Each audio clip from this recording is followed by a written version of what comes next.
Children in Guatemala usually have no play area. I grew up at this neighborhood that was low middle class. The schools are never equipped with area for playing. I googled how is it that people make playgrounds. I went to playgroundideas.org. I really didn't know how to do this. I had no clue.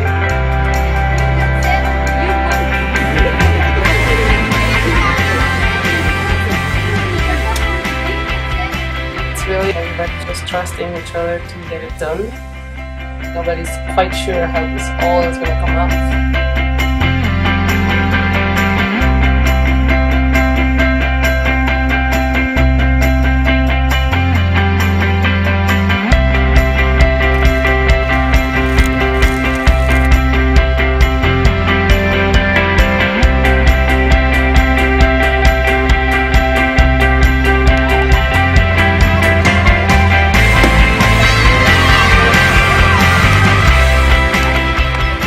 What I'm proud of is of people, the power of people to do things together.